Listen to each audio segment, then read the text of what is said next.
Welcome to another episode of One on One with Mitch Lafon. Joining me this week from The Police, Andy Summers. He's got a new album called Metal Dog, and he's got a new DVD called Can't Stand Losing You, Surviving the Police. Joining me to talk about Andy and the Police is the one, the only, from BRITNY FOX and Doro Pesh, Johnny D. Good day, sir.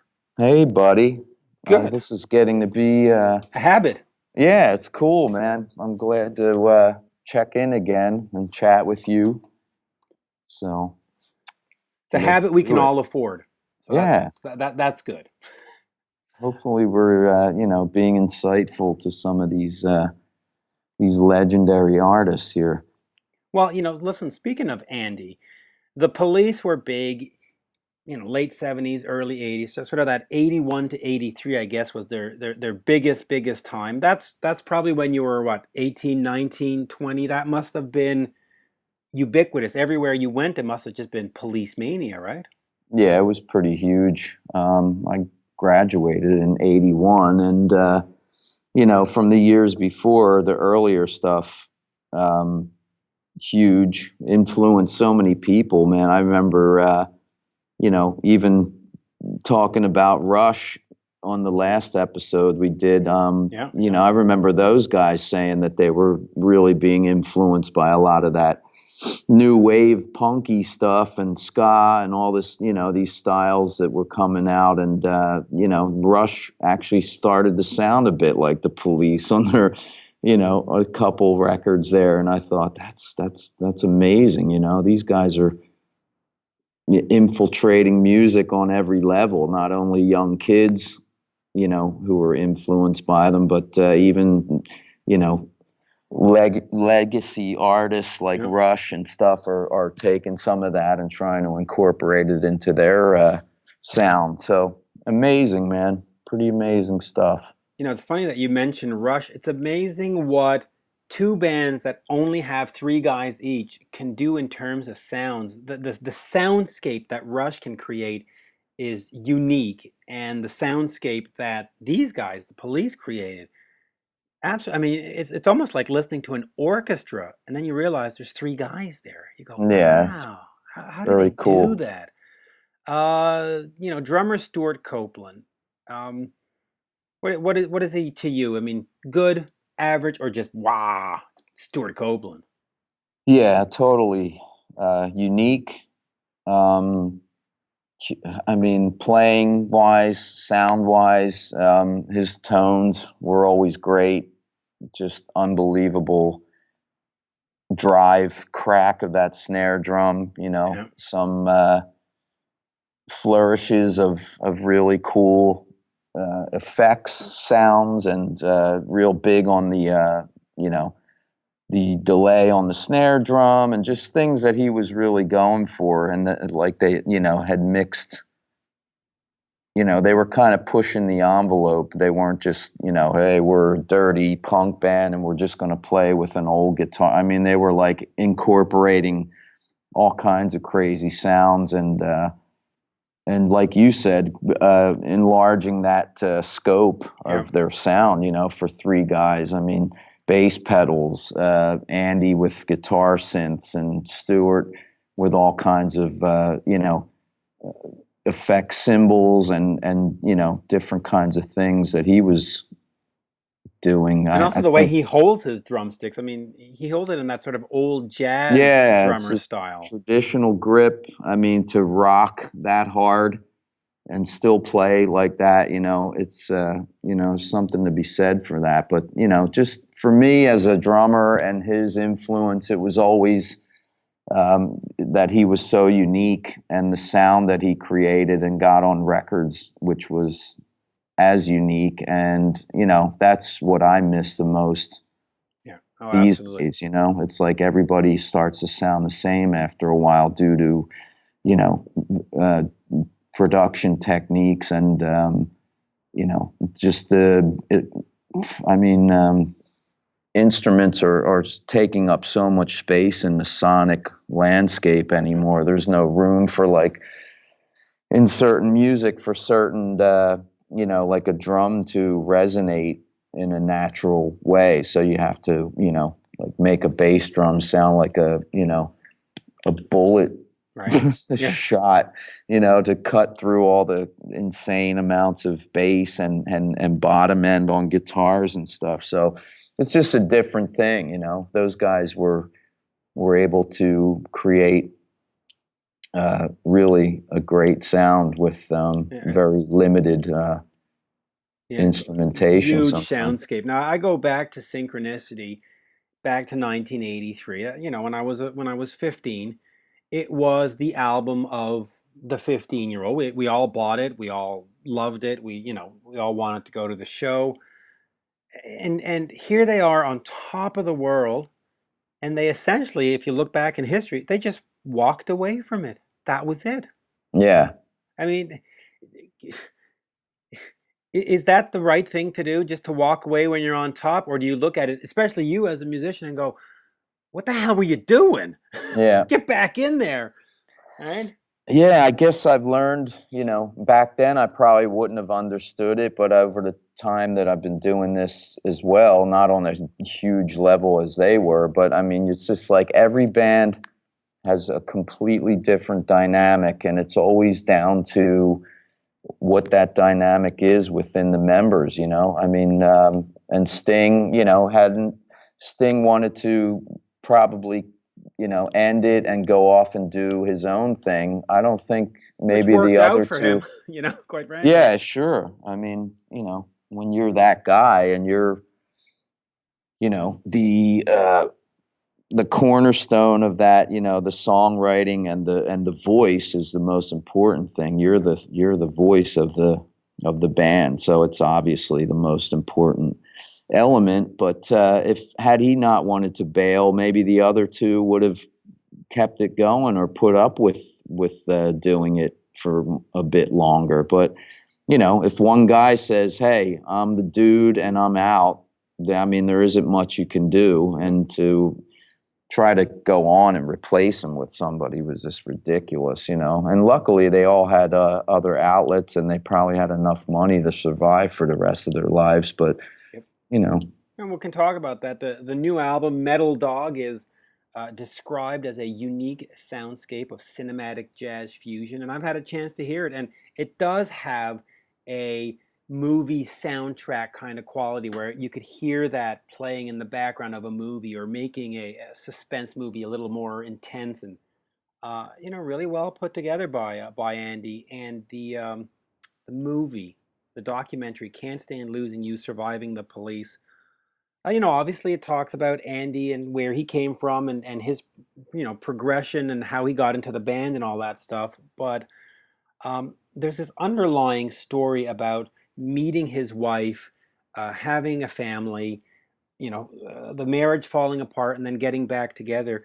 It really doesn't seem to be this story about Andy more than a love story. It's not really a story about the police. At least that's how I'm perceiving it. So I mentioned that to Andy. We talk about that, and I ask him the very important question: is Sting a hero or a villain?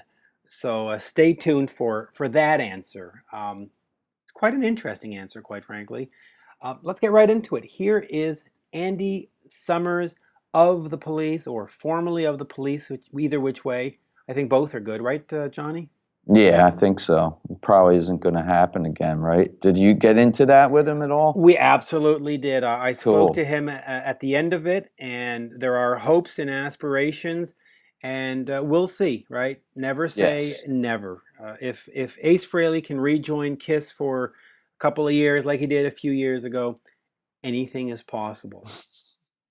Who knows? Maybe next there'll be a Guns N' Roses reunion with Slash. The world is full of possibilities, right? Certainly is. Certainly is. All right, here is Andy Summers. Enjoy. Hello, Andy. Hi, Mitch. Pleasure Good to speak with morning. you. Thanks. Um, I want to get started right off the bat with the new album, Metal Dog. At this Okay. point in your career, what compels you to keep making new albums and composing, making new music? Good question. Yeah, yeah. I mean, I don't really need to do anything, I suppose. But that would be very alien experience to me because what I really enjoy is making music and being in creative projects and, the challenge of taking on something new or something that I, have to really get to grips with. I enjoy it. I like making music, I'm dried up yet, so I don't know. I'm not doing it out of any desperate need for anything. I like to be in the studio and playing and creating music. And creative share. impulse, I suppose you call it. Yeah. Yeah, and of course sharing it. Now, when you put an album together like Metal Dog, that really has this sort of cinematic or movie-like quality to it. Is it in relation to a project that's coming up? Are you hoping to place it in a movie, or do you just sort of like that big, vast sound? I guess I'm trying to make music that, I feel is truly me. Right. This is something I like. I mean, the first audience is me. I've got to like it. That's not to say that you make it in a really naive way as if you're completely unaware of the world out there or what's going on in the music scene at all.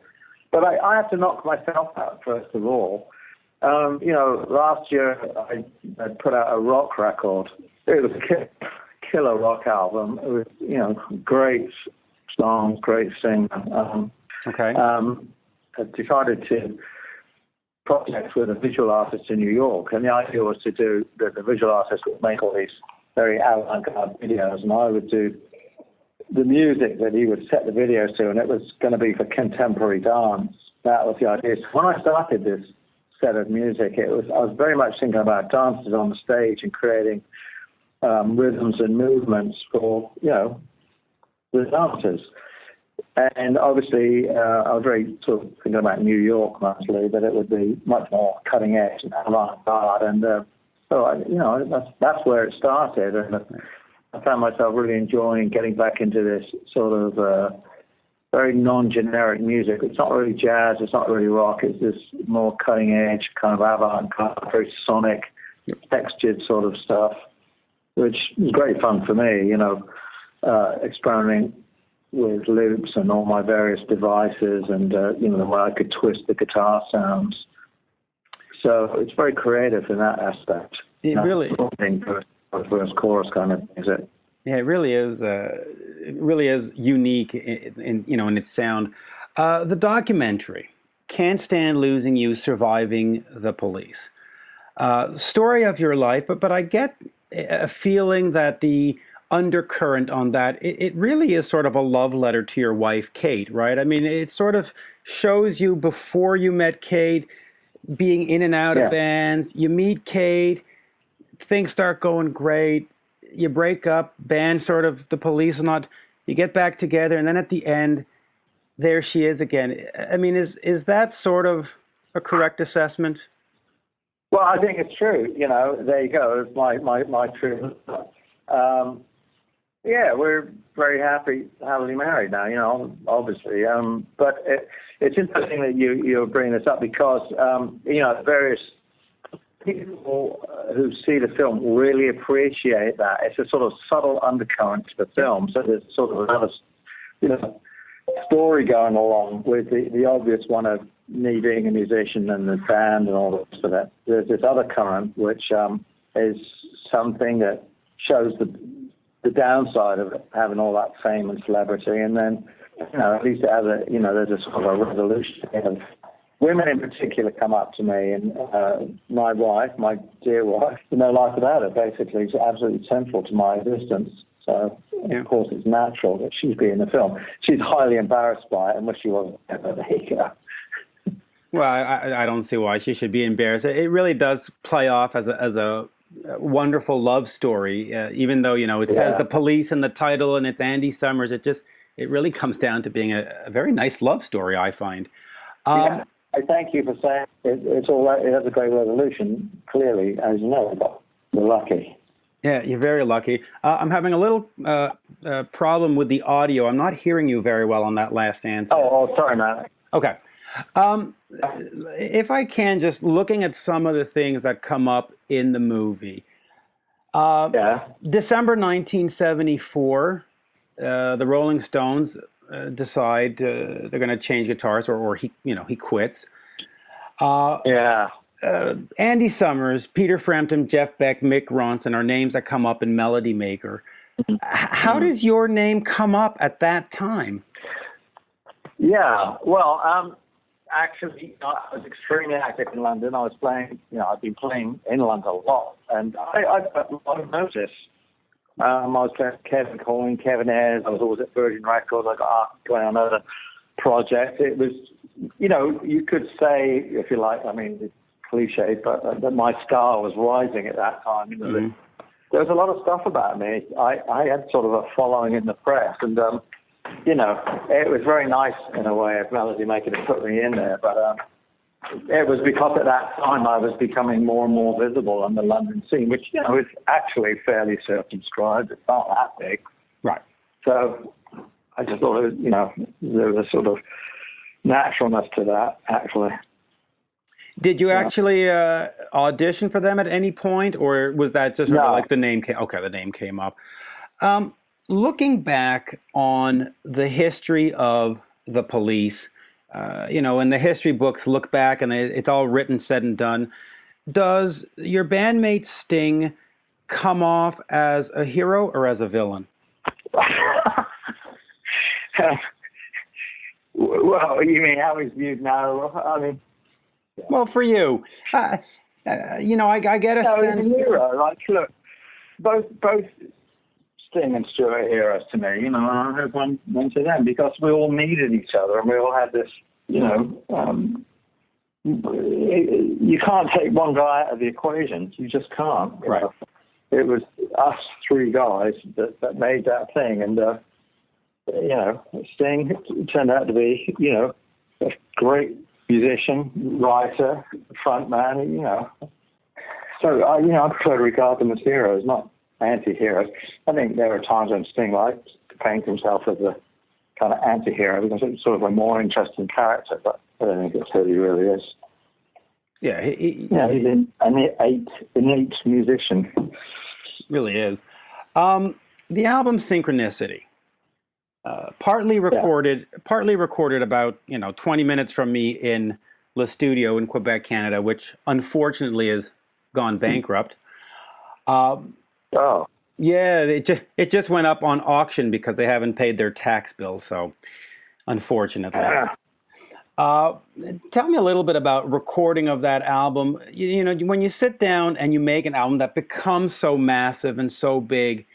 Do you walk into the studio those first days and go, yeah, we've really got something here? Or is it always sort of a surprise when an album hits? Well, I think by the time we got to Synchronicity, I think we were not smug, but I think we were pretty sure that if we made a good album, we were going to sell millions. Right. We kind of knew that by album 5, which is Synchronicity. Right. We were that popular. I mean, we were kind of a phenomenon at that point, and it was, we could have, recorded a jingle for Rice Krispies, and I think it would have gone. That was the position, but that doesn't mean we were going to make a lesser album or we were getting casual about it. We still thought we had to make a great record, which we did, and had every record take on it, which of course went straight to number 1. No, I mean, by the time the 5th album had come, of course, also things were getting more and more tough personally. Right. It's that kind of fame thing that sort of is so destructive. And that was definitely going on.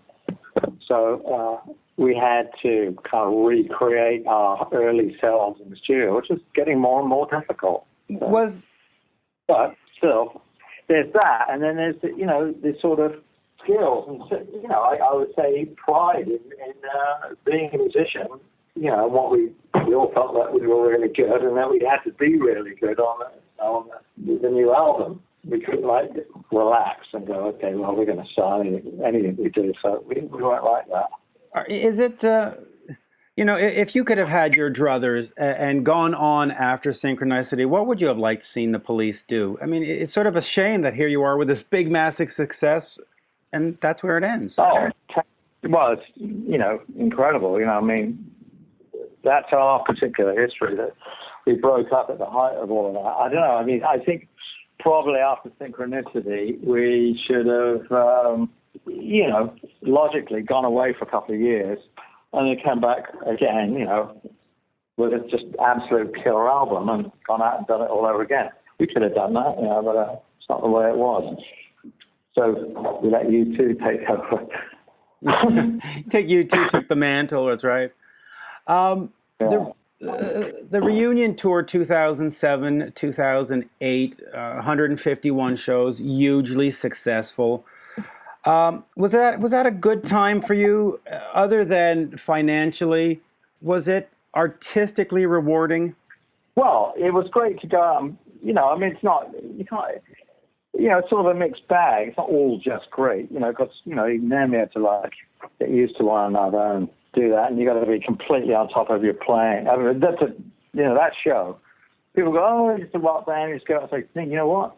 This show was, we had all the songs to play with. It's like so precision. You've got to be so together. Right. You get out on that stage and play in front of all the people. You've got to be under the lights. You've got to hit everything right on the minute. It's almost, this is the wrong comparison. It's like a Vegas show. It's extremely choreographed and worked out. There's not a lot of room for improvisation. Well, we improvise within the tunes. That's all set. You can't just walk out there and just go, oh, we're just going to knock off a show and it's going to get really wild and crazy.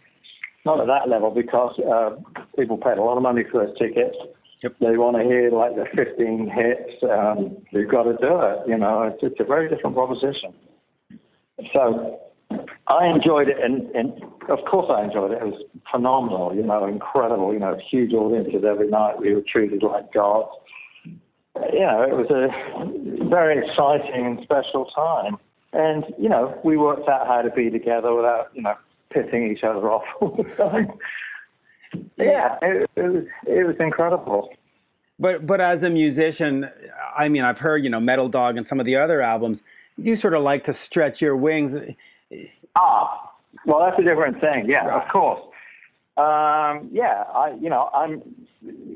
personally, I always thought all the best playing and music I ever created was always after the Police. That's when I really started to go for it.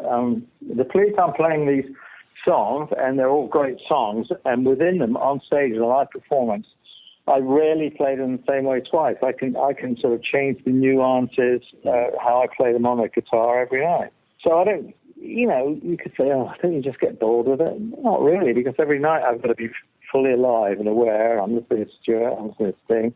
And, we have our moments of improvisation in the songs. So, But personally, my own recording have made a lot more farther out music, music that's much more harmonically complex and daring than what I've done in the Police. Metal Dog, as an example.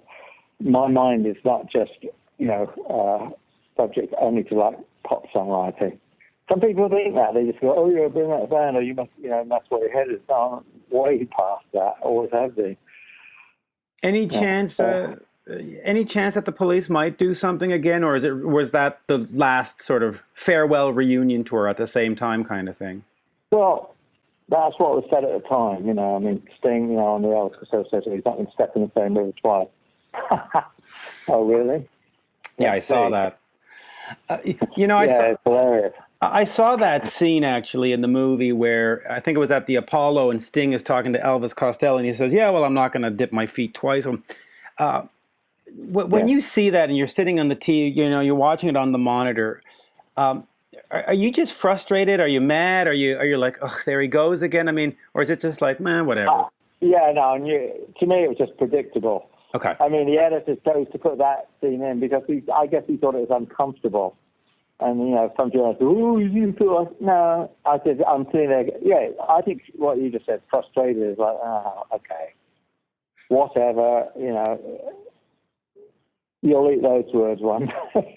I mean, there's got to be some part of you that just goes, "Oh, could you just say you're having a good time and we'll do this forever?" I mean, well, that's what you would like. Yeah, right. I just think, man, it was so great to play with Andy and Stewart, and we had a fantastic... Well, I think he did say a bit of that. And, what a great tour, and thanks everyone for, turning up to see us. And Yeah, see you next time. That's the way I think it should be. Yeah, I fully agree. So, people say things, we've all seen this, a classic example of everyone says they're never going to play again, they're never coming back, and 2 years later, back there they are again. The 10th comeback, like the Who. How many times have they come back now? 10 times, Well, they retired, I think it was 1981 or 1982, so it's been one hell of a reunion tour. No, I mean, the truth is, it's all the old guys are making all the money. It's the old bands that are out there filling stadiums in the big places. That's the truth of it. I mean, there's no question that we could go and do it again. Oh, I agree. I fully agree. But we'll see what happens. I don't think that was the end, personally. But, I mean, it's not, that's not, I'm not wishing for it. I'm not sitting by the phone. I'm getting on with the next thing. That's what I'm interested in. I say that we're running out of time, so I just sort of have two sort of random questions. I was born in 1968. You put out an album with Eric Burdon's The Animals, Love Is, back in 1968, sort of a birth year album for me. What do you remember about that recording session and looking back at that album and that time? Well, it was certainly, what period that was, the late 60s. It was a very heady time. I was very young and living in Laurel Canyon with Eric Burdon. And, you can imagine all the activities that were going on. I don't have to spell it out. No. But it was fabulous. It was great to be, a young guitar player at that particular time. It was a great moment in history, if you like. And I do remember making the album. We made it somewhere in Hollywood. I think it was at Sunset Sound or somewhere. I have vague memories of it. The one moment that people often cite about that album, and the one I do remember doing, I don't remember much about the other tracks, was we did this Traffic song called Colored Rain, which I played this extremely long guitar solo on, really long. Like, I think at the time it was the world's longest guitar solo. I remember being in the studio with my little Les Paul Jr. playing this solo. Like we were all searching, we were all on drugs, of course, and we were all searching for ecstasy at that point, and trying to get all that into the solo. And I think Duke Money was standing at the side counting. That was like that's kind of a slow 4 count, and it was more than 200 bars.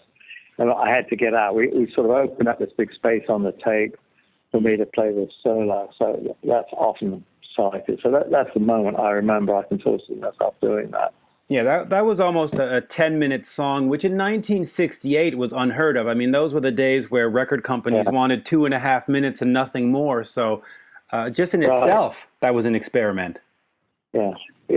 Well, it was the 60s. What can I say? There was a lot of influences going on there, And great.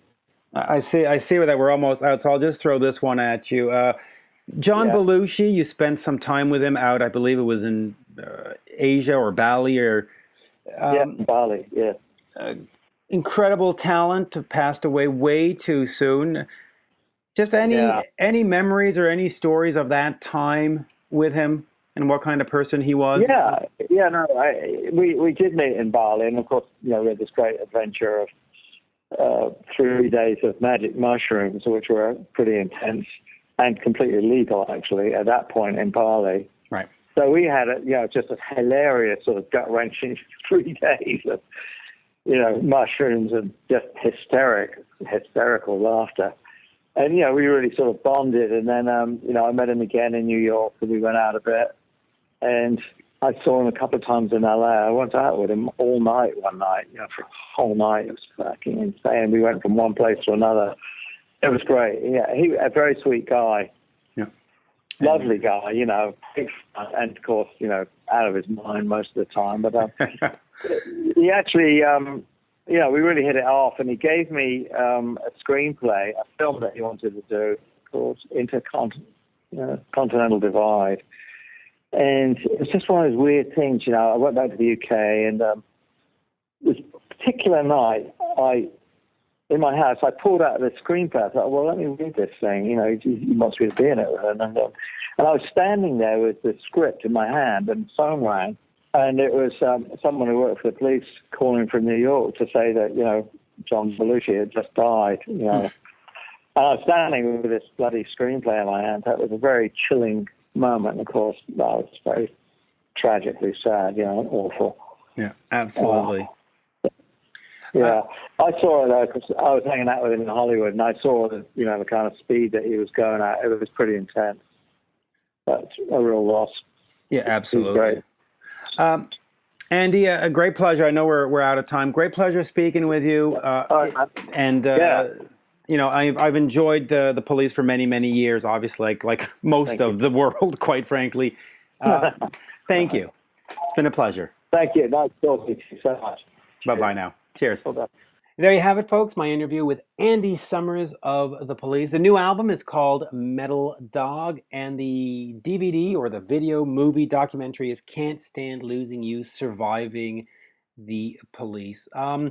Johnny, someday will there be a Surviving Brittany Fox documentary? I don't know if anyone cares, but it'd be a damn good documentary for sure if somebody had the the wherewithal willingness. to do it. Yeah, because it's, man, I mean, would it be a comedy or a drama? It would be a dramedy. Yeah, it'd be a heartbreaking, hilarious riot of ridiculousness, and yeah, it'd probably have it all, man. It'd be just fun for the whole family, I think. Could the kids come and see this, or would it be 18 and over? No, okay, so fun kids, forever. come learn your lessons now before you get in a band. And watch really, these old guys do it, and look at how ridiculous they all are. Yeah, well, hey, listen, the Police in a few years ago did the reunion tour, massively successful, and you've got Brittany Fox that are back together, going to go out soon. Again, I'll keep saying it. Hopefully, Heavy Montreal will send out a invitation for 2016. But you're looking forward to getting back in there and playing some of those old songs with your confrère de guerre. I think, yeah, whatever that means. That sounds like an appetizer. Your war or something. buddies, right? I am actually. No, not your war buddies. Your war brothers. Your war brothers. Yeah. Yeah, I am looking forward to playing that stuff again, and I think it's going to be fun. And if you don't go into it so seriously and think that you're going to get 250 shows right off the bat or something like that, I think you can go out and just have a good time. And those songs are always fun to play. They're pretty, the times that we've run through stuff already, it was starting to sound pretty good. So, we've got about, I think, 5 shows booked so far. We have a weekend out west, which is going to be the first shows that we'll do. We're going to play the Vamped Club in Las Vegas. Yeah, it's a good one. Yeah, and the Whiskey, and a gig in Salt Lake City. So, I'm looking forward to that, doing some kind of like, building up process, some weekend gigs, and just kind of test the waters and let people know that, they can come and hear those songs again. Let me ask you this. In the past, you've done the Alex Harvey Band's Midnight Moses as a cover in the set list. You've done Shout It Out Loud by Kiss in the set list. Any cover songs that you'd like to do this time? Whether you've worked them out or not, any cover songs you'd like to do this time around? There's so many. I mean, especially Tommy and I are always constantly just, it's ridiculous because we start jamming on stuff when we're rehearsing, and, everybody else is like, can't possibly keep up with us. But I would like to do like an old Rush tune. Oh, 'cause I know he can sing that stuff, and I know he loves it as much as I do. And it just would be cool because we never really gave much of a shit of like, oh, we can't do that songs because like nobody will know it. Or we always were like, let's just pull something out that's like just a killer track from a record that maybe nobody knows. Or, even the selections we did, Hair of the Dog we did before Guns N' Roses did it, Right. Goodbye to Jane was always fun as hell. Great, like anthemic, good driving tune. Slade, Sweet, Nazareth, I think Alex Harvey band. It's like, they're not the most well known. It's not like doing another Zeppelin cover for the 10 billionth time, yeah, but since you're with Doro and you got the whole German thing, I think you should head out there and do either a Accept song or a Scorpion song. Hey, anything's possible as long as everybody in the band is into doing it. And, there's just countless covers you could do. We did Whole Lotta Rosie, I think, or no, we did Riff Raff on the Bite Down Hard tour, AC/DC, and that was fun as hell. We just, work something up and get it done. Yeah. And of course, we can find that at we can find Britny Fox and their tour dates at BRITNYFOX.com. There's a Facebook page as well. Where else? There's a Twitter account, which obviously there's not a super amount of stuff going on yet, but definitely the more people that come and follow or give us a like, we can get this thing jacked up again and get the content going. So once we start playing, maybe throwing a little teaser musically out there of some new stuff, we'll get it fired up. And then as far as Doro is concerned, you finished a European tour. You're sort of on vacation for the rest of August. What happens going into September and into 2016? New album, new tour. I mean, she's always touring, so we assume there'll be some gigs coming up. Musically, though, anything? Yeah, we're writing at the moment. I'm actually still in Europe. We have one more gig this summer. Actually, two, but it's like one is in Spain next weekend, and the following one is like another 2 weeks away, which is our first gig in Lithuania ever. It's like a biker festival that we got invited to, so that ought to be interesting. And then in between, we're writing and we're demoing and doing that whole process. We're finalizing the DVD, the 30-year concert DVD, which will have Wacken Festival and also the 2 nights we did celebrating in Dusseldorf, and some, the chock full of tidbits, as Doro always likes to do. I'm sure there'll be hours and hours and hours of footage on there. So we'll be moving towards that to close out the year. We have a winter tour starting in the UK, 3 shows, and then we go to Germany and a couple other places around Europe. Wow. And then we'll be September, October, early November. There's some stuff in the works. I just keep hearing little things like, hey, this might happen, that might happen. So, and those are the things that we in bands always say, I can't really talk about it right now, Yeah. But when it's such a secret. I know, but it's like you're saying that because you don't want to look like a dick when it doesn't happen, so got to keep hush hush until it's confirmed, and then we can kind of be happy about it. So yeah, we're going to be, even though we're not like strictly on tour for the rest of the year, there are a lot of things happening, and I'm sure next year will hold a lot of cool stuff for us as well. And on my end, I am not going to rest until I get Doro on the Heavy Montreal Festival. Don't know how I'm going to do it, but I'm going to keep trying. I think flying the banner. You got to come up with some good ideas, like those Foo Fighter fans in Italy, Yeah, with 100 drummers or whatever it was. Right. That's great. 1,000 Foo Fighter fans begging the band to come, I see Mitch as the one-man band out in the field, or, you're going to sit outside in the Canadian snow at the Heavy Montreal site going, I'm not leaving. Right. Until they play. If I freeze to death, it's on your conscience and your soul for the rest of your lives if you don't bring Doro and Britny Fox to this festival site next year.